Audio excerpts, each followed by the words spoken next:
Okay, so this is volume 16, and we're in the middle of a message from November the 15th, 1923. This is for the record. Okay. And if you go back just to the heading for this, in order to reign upon the earth, the divine will wants to find somebody who would receive the divine will, who would understand the divine will, and who would love it for everybody. Okay, so that's the issue. And that's what he has been talking to Luisa about. So I think we begin with, on hearing this, I said to him, is that right? Yes, that's right. Yeah. So Luisa said, my beloved good, my book says you're speaking. She actually means you're teaching. So that's an error of the translator. Your teaching confuses me. Even more, it annihilates me to the point that I feel like a little newborn whose members are not yet well formed. And therefore it's necessary to swaddle her. In other words, she's not really coping with what Jesus is saying. And while swaddling clothes are necessary for me so that I may be formed, you want to unswaddle me, and to do what? To make me stretch out my little baby hands and embrace your eternal will. So Luisa is just simply saying, it's too great, it's too big, it's too far above me, I'm too small, I'm too insignificant, and so on. My Jesus, don't you see, I cannot reach, I cannot grab it. I love the I cannot grab it bit. The image I have in my head reading that is of a child trying to grab a sunbeam. Okay. I'm too little, she said. And besides, if it pleases you so much that your will reign upon the earth, why have you waited so long? Did you close the front doors? And why, when you came upon the earth, did you not do both things yourself? Now, it's perfectly logical stuff. That is, why didn't you do the redemption and the fiat voluntas tua on earth as in heaven? You had strong and long arms to be able to embrace your endless will. See, O Jesus, mine are weak and short. How can I do that? Now, her question to Jesus is very important because he wants to say to us, you desire it and I'll do it, because he alone can do it. So he says, poor little child, you are right. My teaching confuses you. The light of my will eclipses you and renders you the true newborn of my will. Come into my arms. I will swaddle you with the swaddling clothes of my own will, and my will it may strengthen your members with its strength. In this way, it will be easy for you to clasp with your little arms the eternal will. Now, when you get into the volumes above volume 20, she's doing it. And she's doing it without even hesitating. Okay, so with this whole piece, just put John 15:5, you can do nothing by ourselves, and Philippians 4:13. Oops, come on. Sorry, I was just having a swinging time. Philippians 4:13, that you can do it with Christ. By ourselves we can't. Okay, so it will be easy for you. Okay, so let's come down to the next paragraph. And what the Lord is going to explain is we can only take this in slowly. Do you all agree with that? Yes. Yeah, I certainly do anyway. I've been teaching it in 2011, and I go back to earlier volumes, and it's the same as if I was reading it for the first time, and I say to myself, but surely you read that before. It's as new as if I was reading it for the first time. So I flung myself, Luisa said, into his arms to let Jesus do with me whatever he wanted. Then again he added, I could very well have done both things myself when I came upon the earth, but the creature's not capable of receiving the work of her creator all at once. He has given 2,000 years for the church to absorb everything to do with redemption. And as you know, there are millions of people still out there who haven't benefited yet. He said, I could have done it. And I myself delight in giving always new surprises. You can see the extraordinary way he describes God as delighting in giving, and that love lives by giving. And besides, the creature had profaned her taste with her own will. I want to give you Isaiah 29, verses 13 and 14 there. Now, when my book says taste, it's really talking about interior desires, okay? Our desires had been profaned by our own will. In other words, you wanted the wrong things. And you can see this very easily in children who will want things that are not good for them. And because you love them more than they love themselves, or than because of their understanding is lacking, you have to teach them that the things you are offering them is much greater than what they actually want. They want the candy floss and you want to give them dinner, just to give you an example. And you know yourself you've had to hide the sweets to get the dinner eaten. So the creature caused the breath of her soul to stink. Look at the very strong language. With so many ugly things as to be disgusting to me. She had reached the point of having a desire for the most revolting things, to the point of letting a rotten fluid flow over the three powers of her soul. Remember Jesus falling into the Kedron River to repair this. And I want to give you a little warning. We need to be careful about who you give divine will material to. I had a phone call from a lady the other day who, for the first time, read a piece of the Hours of the Passion, and she picked up the bit where Jesus fell into the Kedron River, and she rang me in total anger and said, "This is utterly disgraceful." And I was to blame because I teach this stuff. There was no getting through to her at all. The description of Jesus being nauseating to himself and everybody else, as far as she was concerned, was a total contradiction of his person and all the rest of it. It would have taken an amount of time to try and explain things to her. She slapped the phone down when I tried to say anything. Total anger. So I just said, material in wrong hands. The person is not ready. We just have to be very careful. We have to be very careful.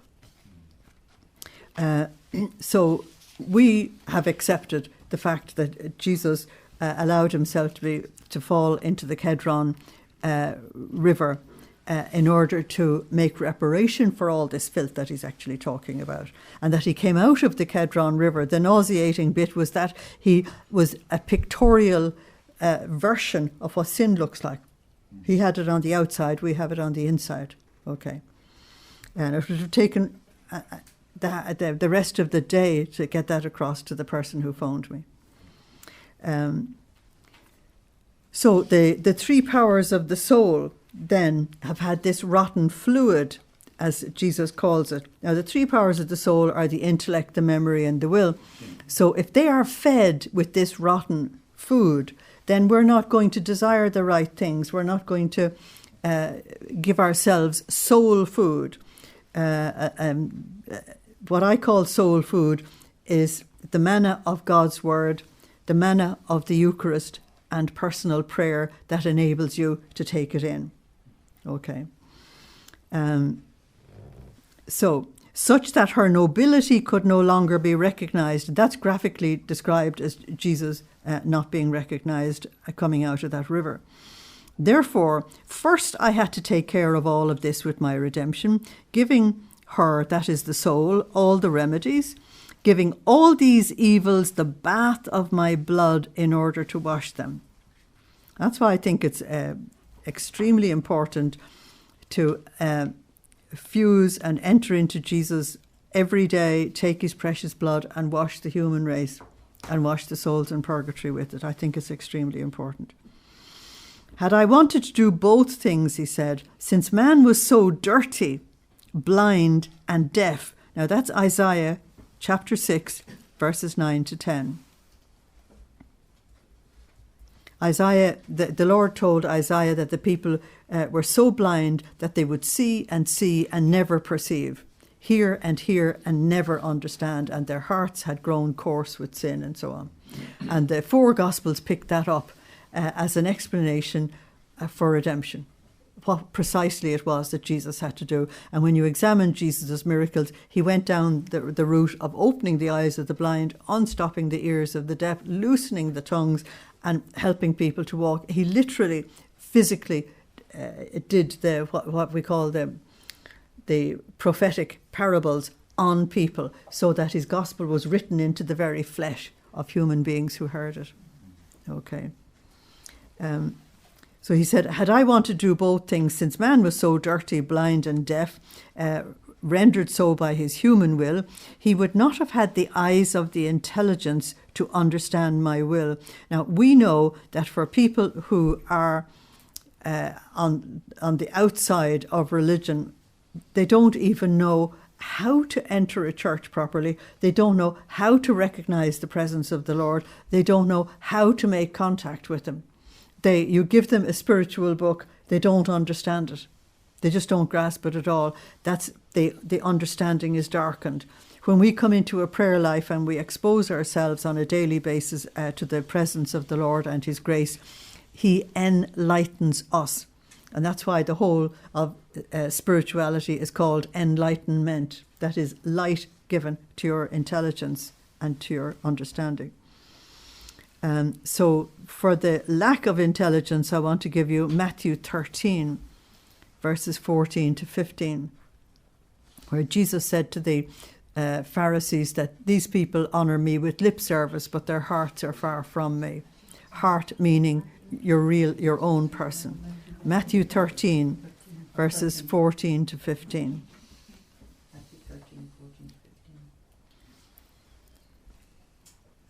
So, because we have been rendered so dirty and blind by the human will, he would not have had the eyes of the intelligence to understand my will, nor the ears to listen to it, nor the heart to receive it. In other words, we have to offer this to people who are disposed and who are ready. And my will, not being understood and finding no place in which to dwell, would have returned back to heaven. That's your Hebrews 12:14. Nothing unholy or unworthy can enter the presence of God. And if he can't find a place on earth, he goes back to heaven. Because he has told us a number of times already that the only reason why he could become incarnate was that his mother was living fully in the divine will, and therefore he had a home on earth in her heart. Okay. Therefore it was necessary that man understand the goods of redemption first, so as to dispose himself. Now, A is that the human race needed a bath of in the precious blood in order to redeem them. B is that in using all the gifts and graces of redemption, we gradually become disposed to the receiving the gift of the fiat voluntas tua sicut in cielo et in terra. The same would have happened with you also, Jesus said, if at the beginning, when I began to speak to you, I had spoken to you about my will, you'd not have understood. So you go back to volume 1, and Jesus is only talking to Luisa about her relationship with him and how to get closer to him, and all the rules and regulations of the spiritual life and everything, when he has her absolutely grounded in the spiritual life, and he's brought her to the fullness of 3 unions with him, and he has guided her in volumes 1 to 4 through these foundations. He gradually begins to build it in volumes 5 to 10, and she's already living divine will before he actually begins to teach her about it, so that when he says something to her about it, she can receive it and understand it because she has experienced it. Now, the same thing is happening for us, that we're trying to live the divine will, and the teaching of Luisa is being exposed to us gradually. So, and the more you live the divine will, the more you grasp it. But it's very important that if you personally come across something that you don't grasp, that you continue on. Because if you go back to it, you'll understand it. That's why going back to the early volumes is very, very important. So he said that the same thing has happened to you. That's Luisa. When I began to speak to you, you wouldn't have understood if I spoke about my will. I would have behaved like a teacher who, instead of teaching the first letters of the alphabet to his disciple, wanted to teach them the sciences and foreign languages. The way I put that is, you don't teach trigonometry in the primary school to little ones. You teach them things that their minds can actually receive. So this is a growth in understanding. Poor boy, that's the student. He would get confused and he would learn nothing. So these are the first steps. Watch this now. This is very carefully presented. I wanted to speak to you about number 1, sufferings. Number 2, virtues. This is all volumes 1 to 10. Things that are more accessible and more tangible for human nature, and which can be called the alphabet of the Christian life, A, B, and C. Now, we teach the alphabet when children are very young. This is the language of the exile. That means it's earthly language. And it is the language of those who aspire to the celestial fatherland. Note the word aspire. They're not there. If you're on a journey from Belfast to Cork, for most of the time you're neither in Belfast nor Cork. You're somewhere in between. So people who aspire to the celestial fatherland.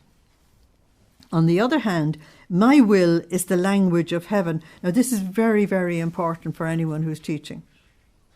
My will is the language of heaven. So what I've just read as the first steps there, that is what I call ordinary spirituality. And you have to have that before you go into the divine will. Because if you don't have that, you've nothing to step into in the divine will. On the other hand, my will is the language of heaven. And it begins where all other sciences and virtues end. Now, sciences is usually a translation of the word knowledge. Because you see, we have a different meaning for sciences, meaning the natural sciences. My will is the queen, which dominates everything and crowns everyone, in such a way that before the sanctity of my will, all other virtues shrink and tremble. So our very best efforts to be holy and all the rest of it is nothing before the divine will. This is why I wanted to act as your teacher of the alphabet first. Now, why did he do it? To put a big why in the margin there. Why did he do it? 1, to dispose your intelligence. 2, to move on to act as your celestial and divine teacher. That's Deuteronomy 32:15. The Lord alone was her guide. Deuteronomy 32:15. So the second thing, the first one was to dispose you, and the second thing then was to move on and act as your celestial and divine teacher, who only knows about the language of the fatherland and of the highest knowledge which my will contains. First, I had to remove from you the taste, meaning desire, for anything, because the human will has this poison. We desire the wrong things. It makes one lose the desire for the divine will. So if we stay in the human will, it keeps away from you the desire to go into the divine will. The human will, when it's put aside, then the desire for the divine will emerges. In all created things, since they had come out of me, I had placed a divine desire. But by doing her will, even in holy things, I find that very interesting. That's the kind of thing now I put a circle around. How can you do your own will in holy things? You'll pray if you feel like it. And you'll pray if you're enjoying it. You'll go to church if you're in the mood. Okay. I just take perfectly obvious examples. So if she's doing her own will, even in holy things, the soul does not find this desire for the divine will. So, in order to let you enjoy the desire of my will alone, I am attentive not to let you taste anything else, and I dispose you to receive the most sublime lessons about my will. Now, if she's not actively putting aside her own will, she's not going to be able to take the revelations about the divine will. And that's why I've said from the very beginning, our motto has to be, not my will, but thine be done. If this was necessary for you, it is even more necessary for the whole church, because people are at all stages, to which I had to make known the minor things first, and then the greatest of all, which is my will. Okay, so let's go into November the 20th, 1923. Jesus assures Luisa in her fears, because in shifting from her old way of doing things as victim soul and suffering into this completely new way of opening up the divine will, nobody else knows about it. Therefore, the priest can't help her, the church can't help her, and therefore she's moving out into completely unknown territory. She's blazing a trail for everybody else. So she has all the fears, all the anxieties, all the difficulties. So Jesus talks to her on this level. So Luisa said, I felt a fear about what I was writing, and I thought to myself, what will be my confusion on the day of judgment? Instead of it being my Jesus, the one who speaks to me, it was some fantasy or the infernal enemy. Now, Jesus is going to talk about how you discern the truth. This is terribly important, and he uses quite a number of messages to give us discernment.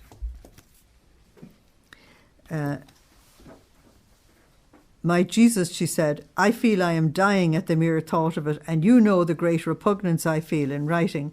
If it wasn't for blessed obedience, I would not have written a single word. And I felt such confusion that if I had it in my power, I would have burnt everything up. Can you imagine?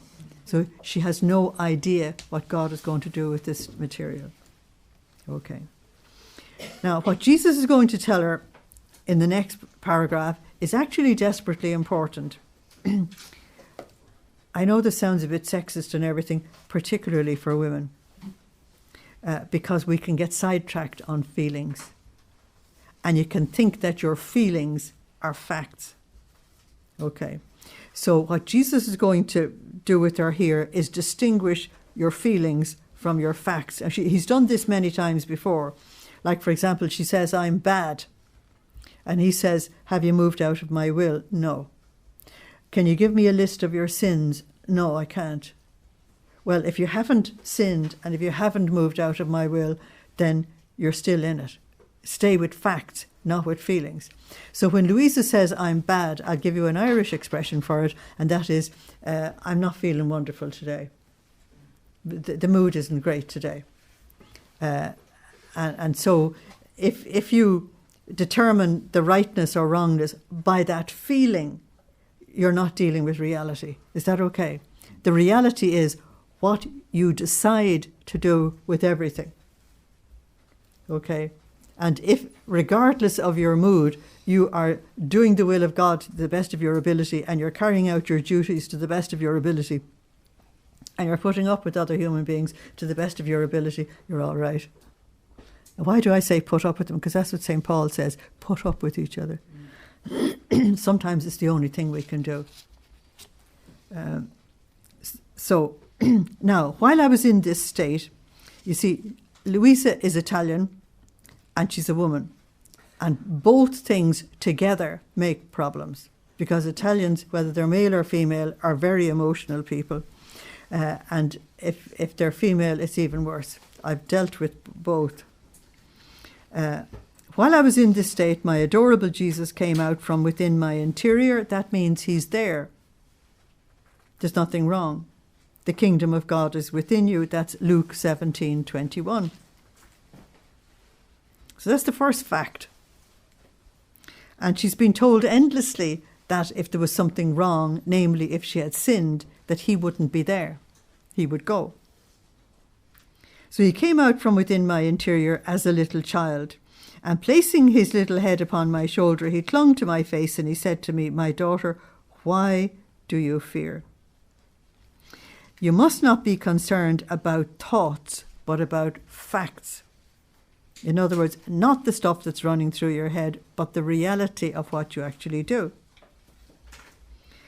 So, is it perhaps not true that your will, embracing mine, wants to find everybody in order to bind them to my will, to retie all the broken bonds between the human will and the divine, exposing yourself to defend and excuse the creatures and to repair the Creator? This is a fact in you. So the first fact is he came out from her interior. And this is the second one. And for that I want to give you Psalm 106 verse 23. Psalm 106 verse 23. Moses stood in the breach between God and the sinful people in order to defend God's glory on the one side and try and defend the people on the other. Okay, and that's the position of a victim soul. Now the next thing is, which will be number 3, is it perhaps not true that you swore that you wanted to live in my will and you gave your fiat? That yes is a chain for you that keeps you bound within my will. And as you take delight in it, it makes you abhor the shadow of your own will. This is a fact. So there's the next number.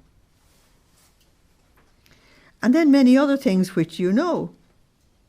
If you were writing, but the life, the facts of what you write were not in you. In other words, if the reality of what you're writing about was not experienced by you, it would be different. You'd be writing plain theory. Then you could have feared, he said, and I would have given you neither strength nor light nor assistance. On the contrary, you would have become dull and you would not have gone any further. Dull means lacking in understanding. And you can't get very far in the divine will if you don't understand. Isn't that correct? And the very reason why we study the material is to grow in understanding. So if the Lord ever tells you you're dull, you're in trouble, because you couldn't go any further.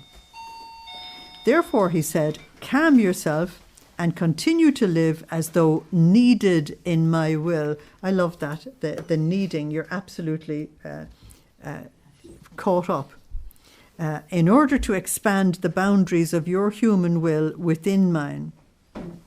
See, my humanity was also little, that is, by comparison with the divinity, and it kept growing as long as though needed in the divine will, in such a way that as I would grow, so would my human will, living together with the divine, expand its boundaries within the will of the Eternal One. Now, he would grow in understanding. That's Luke 2:40. That he grew in age and wisdom and grace. Do you remember? Before God and man.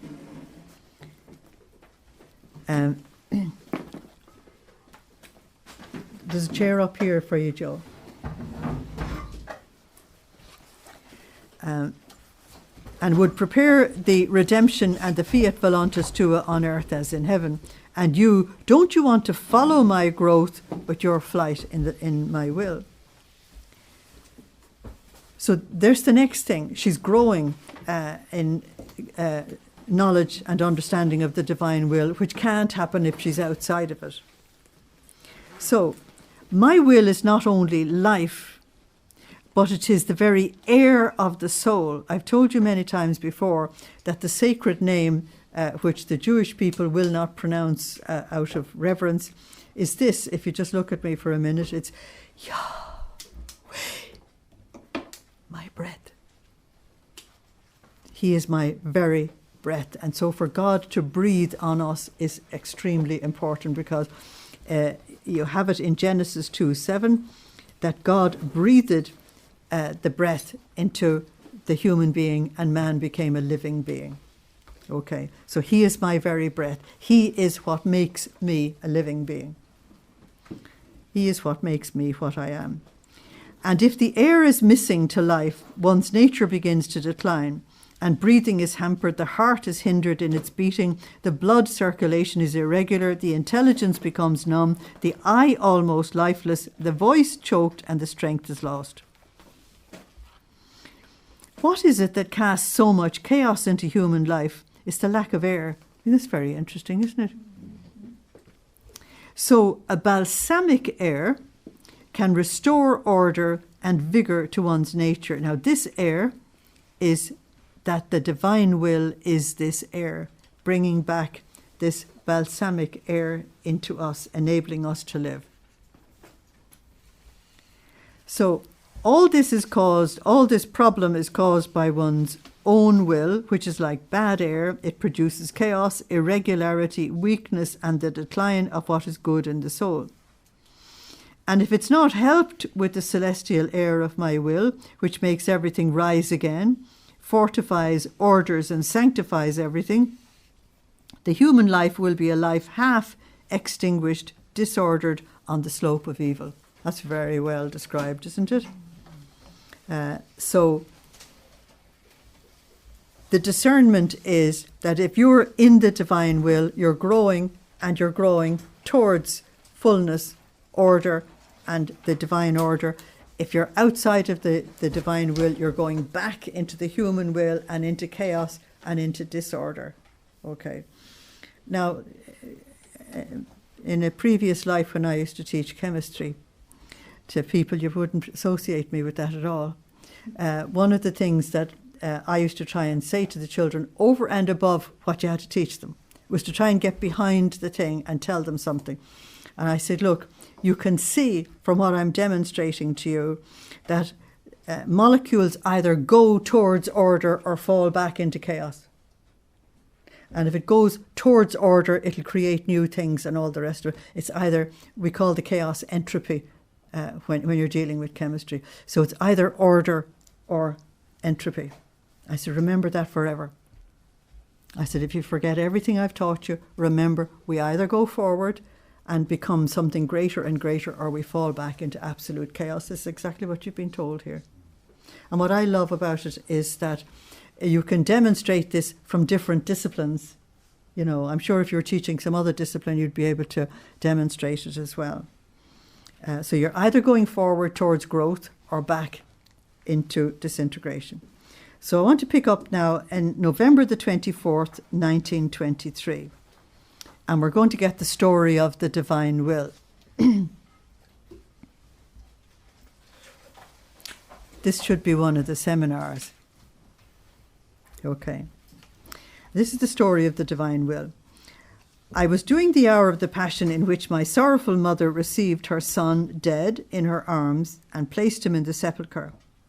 And in my interior I was saying, my mother, together with Jesus, I place all souls into your arms so that you may recognize them all as your children.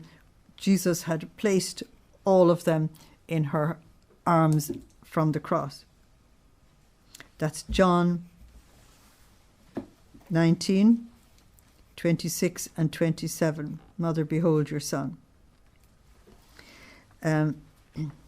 Luisa says, inscribe them one by one into your heart and place them inside the wounds of Jesus. Notice that one by one, each person is of incredible value to the Lord. They are the children of your immense sorrow. And this is enough for you to recognize them and to love them. And I want to place all generations in the supreme will. Now notice that's the thing we're doing all the time in our prayer, so that no one may be missing. And in the name of all, I give you comfort, compassion, and divine relief. Now all the plurals are not required in English.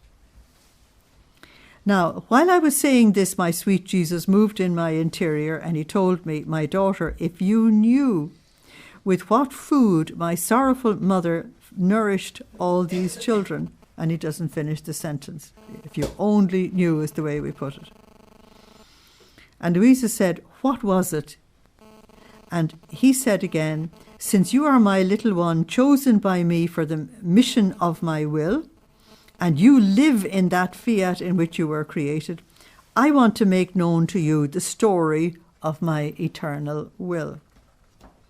Its joys, its sorrows, its effects, its immense value, what it did, what it received, and the one who took to heart its defence. The little ones are more attentive in listening to me. That's Matthew 18, 1-3. You've got to become like these little ones. You remember he said that? The little ones are more attentive to listening to me because their minds are not filled with other things. They are as though empty of everything. You can put beside that Psalm 131, my soul is like a weaned child on its mother's lap. It's not worried about who's fighting the war in Syria. Psalm 131.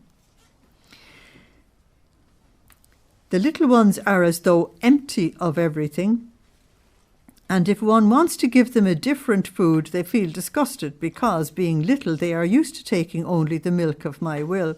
Now, the image there is of the child in its mother's arms, used to taking the mother's own substance and feeding directly from the mother's substance. And what Jesus is moving to try and tell us is that in the divine will, each one of us draws from the very substance of God. So we're not taking diluted food from other people, no matter how great they are. So they're only used to taking the milk of my will, which more than a loving mother keeps them attached to its divine breast to nourish them abundantly. You've probably noticed that the more you go into the divine will, the less you can take from other sources. Have you noticed? Yes. Simply because the other sources are so dilute by comparison. And these little ones remain with their little mouths opened, waiting for the milk of my teachings. So you see, it was correct to call it teachings and not speaking. And I enjoy myself very much. Oh, how beautiful it is to see them smiling and rejoicing or crying in hearing me narrate the story of my will. So he's going to tell us in the next paragraph, he's going to tell us the story, but the thing he wants to tell us is that God is veiled in the universe. God can only make things like himself. So there's something about the universe that we've got to really look at. Well then, the origin of my will is eternal, as anything to do with God is eternal. Never did sorrow enter into it. Among the divine persons, this will was in the highest accord. Even more, it was only one will. So if you have three persons with one will, you have absolute happiness. If you've got a family with 5 persons and 5 different wills, they can all be battling each other. Maybe not all the time, but some of the times you can have hurricanes. So among the divine persons, this will was in highest accord. Even more, it was one. In each act it emitted both ad intra, that's internally, and ad extra, that's the works of creation. It gave us infinite joys, new contentments, and immense happiness. And when we wanted to issue the machine of creation, I love that expression. In other words, you made a machine and you run it. And you alone, if you have bought a machine, like if I buy a dishwasher, the manufacturer of the dishwasher has written a little booklet. This is how it's made. This is how it works. If this doesn't work, try troubleshooting this way, and blah, blah, blah. And if in the end nothing works, call us. That's the Bible. It's God's manufacturer's handbook. And if only people would see the Bible as God's manufacturer's handbook, this is how you work, and this is how the universe works, and this is what happens if you go out of my will and all the rest of it, and please contact us. Isn't it very good? The Manufacturer's Handbook. So, when we wanted to issue the machine of creation, how much glory, how many harmonies and honour did it not give to us? As soon as the fiat was released, this fiat diffused or released throughout the universe our beauty, our light, our power, our order, our harmony, our love, our sanctity, our everything. That's why I think looking at some astronomy programs would do you good. Just looking at the sheer magnificence and beauty of what you're seeing. And we remained glorified in our own virtues in seeing by means of our fiat. Now, all they had to do was want it. That's this fiat. Yes. And it works. Just one simple yes. Isn't that incredible?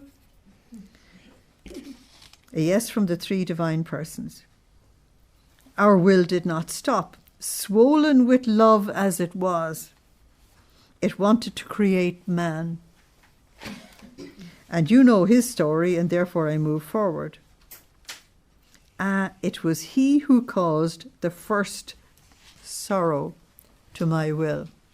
Now, this has been very carefully drafted, and you've been told everything is immense happiness. The one thing God had never experienced was sorrow. And the one thing that man gave to God was sorrow. And when you read the Bible, we do nothing but give him lamentations and sorrow. Okay, it's really incredible.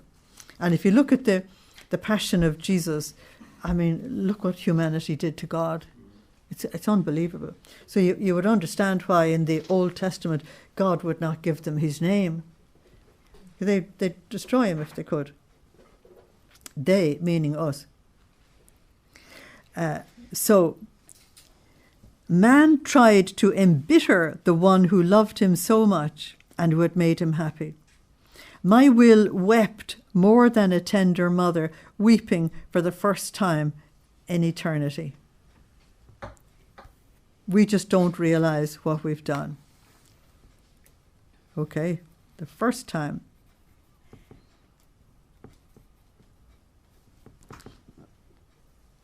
And weeping more than a tender mother who weeps over her son who is crippled and blind only because he withdrew from the will of his mother. So the cause of the crippling and the blindness, which you get in the whole story of the fall of Adam, is the withdrawal of the human will from the divine. My will wanted to be the first actor in man. We usually say the first mover. God is the prime mover. Okay, that's what the church says. For nothing else but to give him new surprises of love, joy, happiness, light, and riches. It wanted to always give. So God wanted to give us joy, we gave him sorrow. He gave us life, we gave him death. Isn't it unbelievable? And this is why the divine will wanted to act in order to be able to always give, because love lives by giving. That's the essence of love. You can't love and not give. It doesn't make sense. But man wanted to do his own will, and he broke it from the divine. If only he had never done that. So there's the lament coming from God. So what happened? My will withdrew. Now this is the worst punishment that God can give us. If you take a 2-year-old having terrible tantrums, which causes real problems for parents, but if the parent withdraws from the child and leaves them, that's the absolute worst punishment you can give the child. It causes terror. Okay? When you go to Ezekiel chapters 10 and 11, you read about God leaving the temple in Jerusalem because of the sin of his people. And on that particular occasion, they actually repented. So he came back in chapter 11. Okay. So for God to withdraw from us is the worst possible thing. So my will withdrew. So if you want something to read on that as well, read Romans chapter 1, where 3 times Paul says that because of the terrible corruption in the city of Rome particularly, that God abandoned them, God abandoned them, God abandoned them. He says it 3 times, and 3 times in the scriptures is absolutely dire.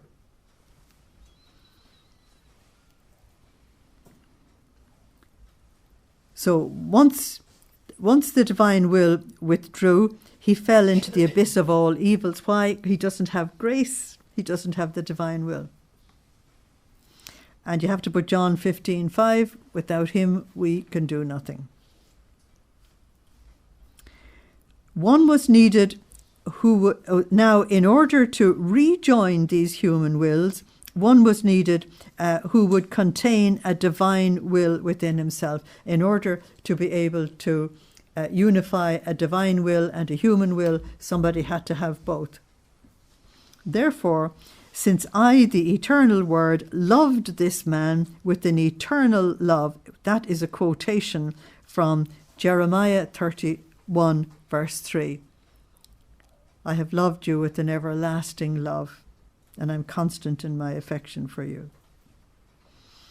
We, the divine persons, decreed together that I was to take on human flesh in order to come and save him and to rejoin the 2 broken wills. But where to descend? Who would be the one who would lend her flesh to her Creator?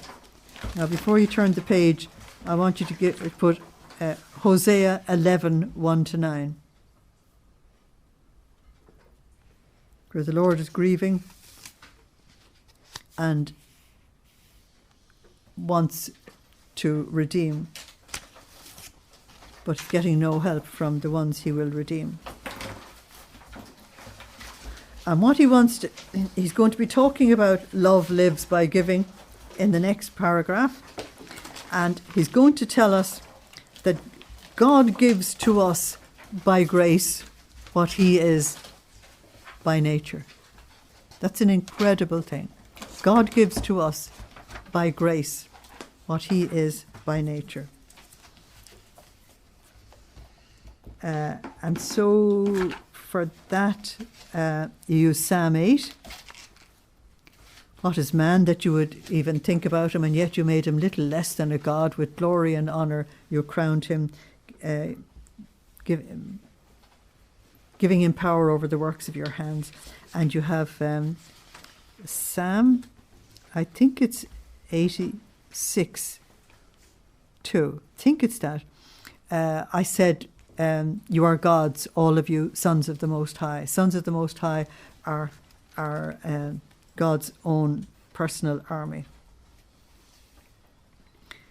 So this is why we chose one creature, and by virtue of the foreseen merits of the future Redeemer, which the Church has taught us from day one, that the Immaculate Conception is due to the future merits of the Redeemer, and therefore that our Blessed Mother was redeemed more than all the rest of us, because she benefited most from it. Due to the foreseen merits of the future Redeemer, she was exempted from original sin. That's pure Church teaching there. Her will and ours were one. It was this celestial creature that understood the story of our will. We narrated everything to her as to a little one, and of course you hear elsewhere that God related to her instantly. I mean, you wouldn't even know she was there when he was relating all this to her. We narrated everything to her as to a little one. The sorrow of our will, and how by breaking his will from ours, ungrateful man. Now, the one depiction of the human race that is consistent with the 36 volumes is that we are ungrateful. Ungrateful man had constrained our will within the divine circle. In other words, with our rebellion, man refused to allow God to be free to act in us. And with our surrender to the divine will, we're actually allowing God to be free to work in us. Make sure you say to the Lord frequently, I throw myself into my nothingness and I want that to flow in your allness so that you have the freedom to do what you want with me. Just make sure we say it frequently. Because that's the opposite of what Adam did. Okay. So ungrateful man had constrained our will within the divine circle, almost hampering it in its designs, preventing it from communicating to him its goods and the purpose for which he had been created. Now notice, we did the preventing. The Lord wanted to do the giving. For us, that is for the three divine persons, to give is to make ourselves happy, as well as to make the one who receives from us happy as well.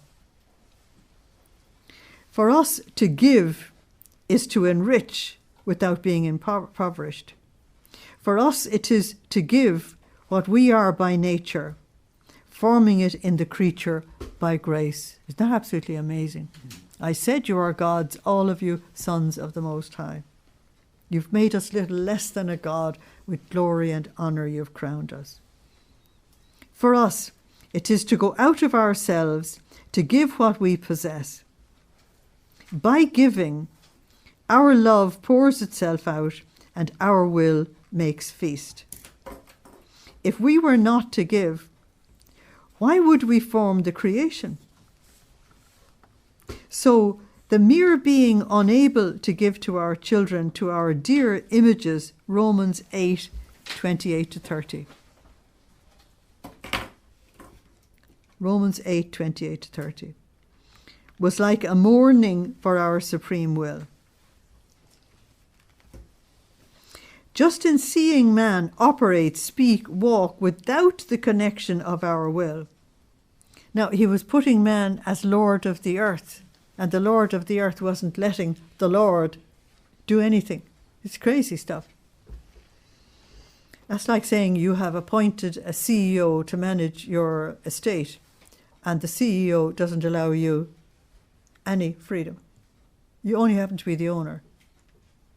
And you're only the boss of this guy. And you're the source of his salary and absolutely everything. He doesn't let you do anything. You see, human beings would sack him, wouldn't they? Yeah, but the patience of the Lord is unbelievable.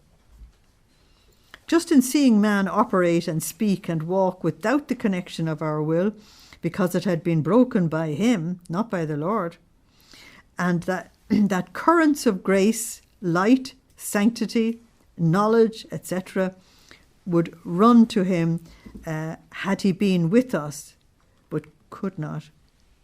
Our will took the attitude of sorrow. So man created sorrow for God. Or let me put it the other way. Man is God's heartbreak. In each act of the creature, there was a sorrow for us, in every single one of them, because we saw that act empty of divine value. Now, this is what is the issue. They're doing all this stuff and it has absolutely no value. It's a bit like you having a child in school and the child has to do this leaving certificate to get anywhere in society.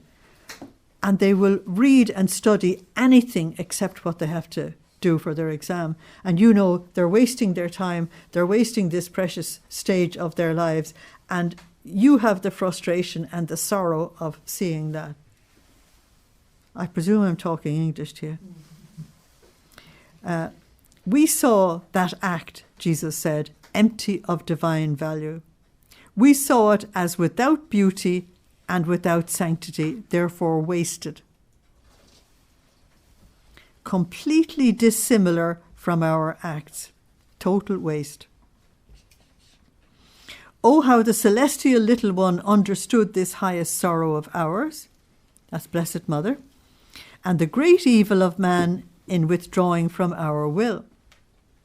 Oh, how many times she cried hot tears, I love that expression, because of our sorrow. In other words, her love for God is at an absolutely extraordinary level. And because of the great misfortune of man. Therefore, fearing, she did not want to concede even one act of her life to her own will. And this is why she remained so very little. That means she remained in her nothingness and let God be everything. So just put nothingness there.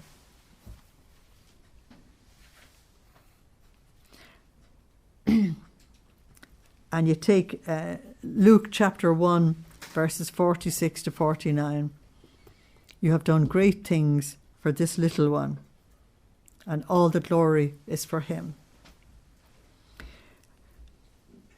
So this is why she remained little or in her nothingness, because her will had no life in her. How could she become grown up? Now, grown up means independent of God. That's what you have to grasp.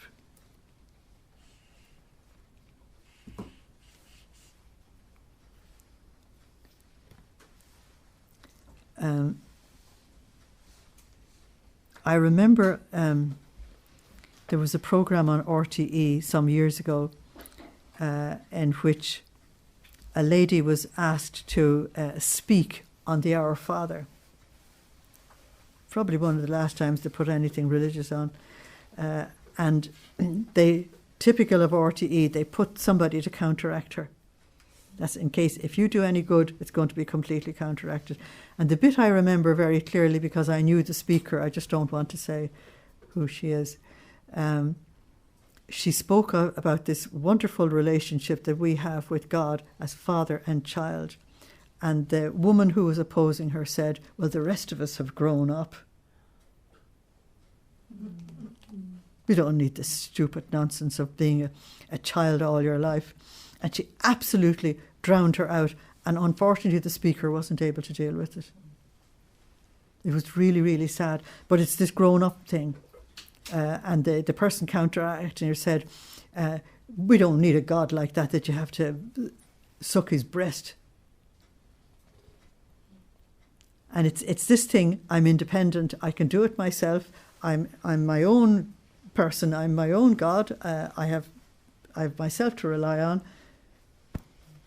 Isn't it frightening? Mm. That's what's talked about here, about being little and being grown up. The grown up thing is that you are independent of God. And therefore you wouldn't like to be in that position. But what she did not do, our will did. Number one, it raised her all beautiful, holy, and divine. Our will enriched her so much as to make her the greatest of all. She was the prodigy of our will. Now that poor woman on that program who said, I don't need a God like that, and I don't need anybody like that, I'm an adult, I am totally self-sufficient to myself, she wouldn't know anything about this beauty or this privilege or the wonder of God filling you with himself. And so our Blessed Mother was a prodigy of the divine will, a prodigy of grace, beauty and sanctity. But she remained always little. That's the bit that adults find difficult, because we like being independent. So much so that she would never descend from our arms, which is Psalm 131 again. And taking to heart our defence, she repaid all the sorrowful acts of our supreme will. So there you have the reparation that's involved in divine will. And she did it from the beginning. And not only was she completely in order with our will, but she made all the acts of creatures her own, absorbing into herself all our will rejected by them, which is what we do in divine will prayer as well. She repaired it, she loved it, and keeping it as though deposited within her virginal heart, she prepared the food of our will for creatures. Can I finish this one? Okay. So, do you see then, Jesus said, for that I want to give you Judith, the book of Judith, chapter 15, verses 10 to 11. We sing this in Latin, if you ever remember the Latin, Tu Gloria Jerusalem, Tu Laetitia Israel. Anybody remember it? Yes. Tu Gloria Jerusalem, Tu Laetitia Israel, Tu honorificentia populi nostri. Don't you remember it? Oh dear, that's one of the greats of the Catholic Church. You are the glory of Jerusalem, you are the joy of Israel, you are the honour of our people. And that is what was said to Judith after she killed Holofernes. And the Church attributes it to our Blessed Mother correctly after she stamped the serpent, the real enemy. Holofernes was only a symbol of the enemy. Okay. So do you see then with what food this most loving mother nourishes her children? It cost her all of her life given to the Lord completely. It cost her unheard of pains, which you read about in the Hours of the Passion, and also in Our Blessed Mother in the Divine Will, and the very life of her Son, to form within herself the abundant deposit of this food of my will, and to keep it ready to nourish all of her children as a tender and loving mother. So in the spirituality of the divine will, it's absolutely essential to have a relationship with this mother. She could not love her children more. By giving them this food, her love had reached the ultimate degree. Therefore, among the many titles that she has, the most beautiful title that could be given to her is that of Mother and Queen of the Divine Will. I dare say that will be recognised someday. Now, my daughter, if my mother did this for the work of redemption, so must you do it for the work of the Fiat Voluntas Tua. Your will must have no life in you. In other words, our will must be put aside. And making all the acts of my will for each creature your own. You will deposit them within yourself, and while repaying my will in the name of all, you will form within yourself all the necessary food to nourish all generations with the food of my will. Isn't that absolutely divine? Each saying, each effect, each additional knowledge about it will be one more desire, taste, that you will find in this food in such a way that you will eat it with avidity. Everything I tell you about my volition will serve to whet their appetite. That's us, the ones coming after her. So that they may take no other food at the cost of any sacrifice.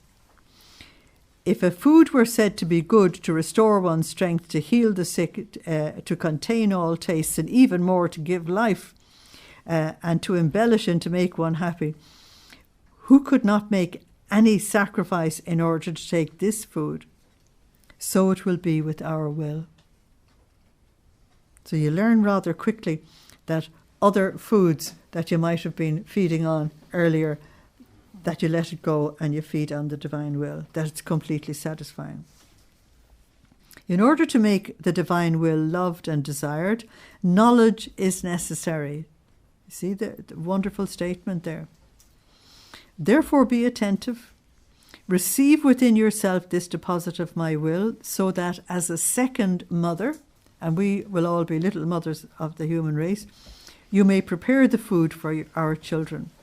In doing so, you will imitate my mother. It will cost you much as well. But in the face of my will, any sacrifice will seem nothing to you. Do it as a little one. Now notice 2 Peter 1, 5-9. The Lord resists the proud and always favours the humble. Do it as a little one, never descend from my arms, and I will continue to narrate to you the story of my will. Okay, so we'll leave it there for tonight.